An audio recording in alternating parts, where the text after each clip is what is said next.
Breaking news, mga kaibigan, mga kababayan, breaking news tayo ha. Akala nyo ba tapos na ang drama sa ating politika? Nagulat, no? Nagulat kayo mga kaibigan ng buong bayan nang biglang magka-selective amnesia ang dating maingay na si Trillanes. Bakit? Kasi nakasuhan na siya ni Attorney Menz Carpio, ang asawa ni Vice President Sara Duterte, dahil sa perjury. Ang dating matapang na kritiko, biglang I don't recall o hindi ko alam ang sagot. Habang nagkakagulo ito, si Senador Rodante Marcoleta naman ginigipit sa Senado dahil sa kanyang walang takot na pagbubunyag sa mga issue ng flood control, budget at iba pa.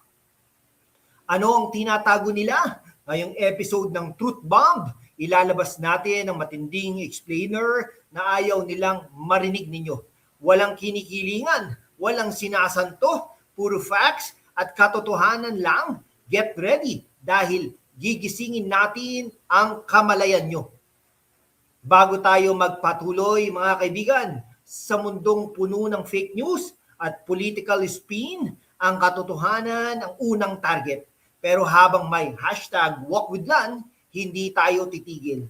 Sumali na sa ating YouTube channel membership para ma-unlock ang exclusive contents, early access at mas malalim na discussions. Tulungan ninyo tayong maabot ang 100,000 subscribers. Kaka 21,000 subscribers pa lang po natin. Malayo pa pero malayo na. Bawat suporta nyo ay bala laban sa mga nagtatago sa likod ng drama. Salamat sa mga tunay na hashtag #WalkWithLanWarriors. Mga kaibigan, let's talk facts, mga kababayan.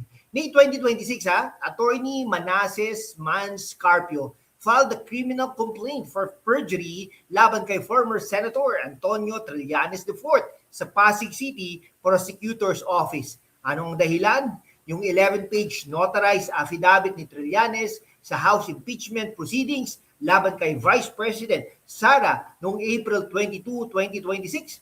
Doon sinabi ni Trillanes na may joint bank accounts daw si Carpio at VP Sara na umaabot ng 111.6 million pesos noong April 2016 at may link daw sa drug personality na si Sammy Uy. Ngayon, mga kaibigan, si Carpio mariing tinutulan yan at sinabing mga kasinungalingan lang yan para sirain ang pamilya Duterte.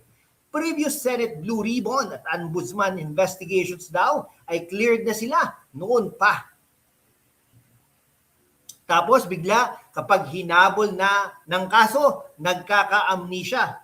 Classic move yan na kapag wala ng solid evidence o kapag nahuli na, biglang hindi ko maalala o out of context. Nakita na natin yan noon pa sa mga maraming issues. Is this a legal strategy o talagang sign na nanghihina ng mga dating super critic? Menz Carpio is simply exercising his right to protect his and his family's name. Dapat lang. Shift tayo kay Senador Rodante Marcoleta, isa sa mga matatalas at matapang na boses sa Senado ngayon. Bakit siya ginigipit? Kamakailan, may mga reklamo laban sa kanya. Plunder at indirect bribery daw. Pero sa kanyang privilege speech, tinawag niya itong trump-up charges para patahimikin siya, lalo na habang aktibo siya sa Senate Blue Ribbon Committee investigations sa multi-billion flood control projects at iba pang korupsyon.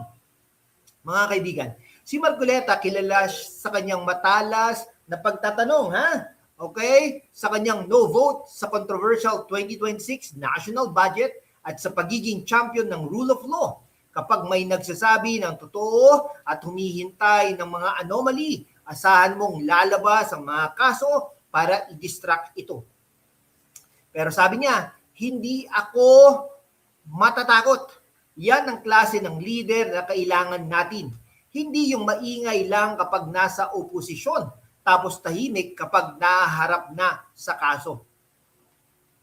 Sa gitna ng lahat ng political stress na ito, kailangan din nating mag-relax at maging praktikal, mga kaibigan, at Iyan po yung ating mga sinusuportahang Shopee, Lazada at Zalora goods, no? Suportahan din natin naman local at online sellers habang hinahanap natin ang sulit finds, mga kaibigan.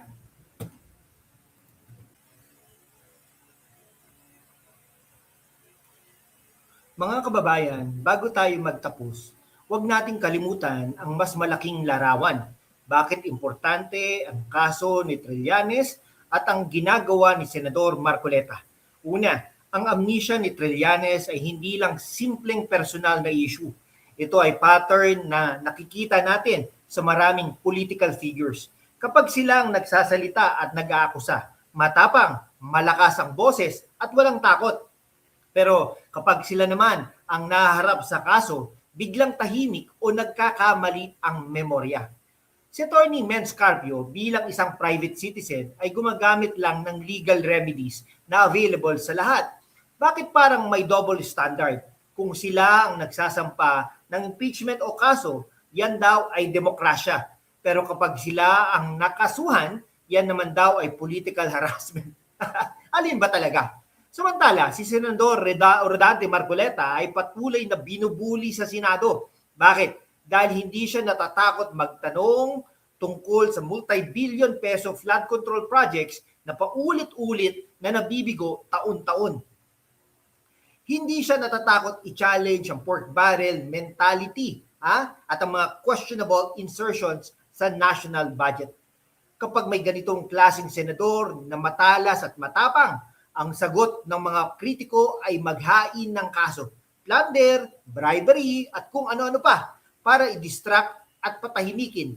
Pero ang tanong ko sa inyo, kung talagang may ebidensya, bakit ngayon lang lumabas? Bakit kapag aktibo siya sa Blue Ribbon at oversight functions? Ito ang tunay na political weaponization ng justice system.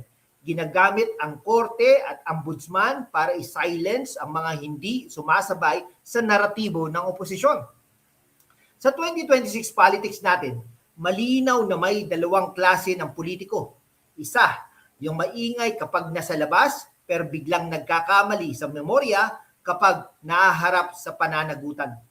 At yung tahimik pero matatag, tulad ni Senador Marcoleta na patuloy na nagtatrabaho kahit binabato ng kaso. Ang tanong ngayon sa sambayanan, gusto ba natin ng accountability para sa lahat o accountability lang kapag ito ay laban sa ating mga ayaw? Dapat pantay-pantayan, walang sagrado, walang exempted. Ang mga OFWs at ang middle class at ang mga kabataan, tayo ang unang nakakaramdam ng epekto ng mga maling desisyon sa gobyerno. Kaya importante na mananatiling mulat at hindi basta-basta naniniwala sa drama lang. Kaya sa inyo po, mga kababayan, ano ang masasabi ninyo? Ito ba ay simula ng pagbabalik ng tunay na accountability sa Senado? O isa na namang ikot ng political revenge? I-comment down below sa baba. Gusto kong basahin ang inyong mga matino at fact-based opinions. Is this selective amnesia or accountability? Support leaders who are not afraid to speak, mga kaibigan. The truth is out there. Pero kailangan nating maging vigilant at critical sa bawat impormasyon. Salamat sa inyong oras sa episode na ito ng Truth Bomb. Kung natuto kayo o mas naging bagong realization, huwag kalimutang i-like at i-share ang video na ito para marating ang mas maraming Pilipino. Ano ang tingin ninyo sa amnesia ni Trillanes? Dapat bang suportahan ang mga katulad ni Senator Marcoleta na hindi natatakot magsalita ng katotohanan? Comment down below. Intellectual discussion lang po tayo. Walang personalan, puro ideas at facts lang. Hanggang sa susunod na Truth Bomb, ito ang inyong kawok. Laging handa para sa bayan at sa katotohanan. Like, share, subscribe, at join the membership. God bless you. God bless the Philippines. Mabuhay po ang Pilipinas.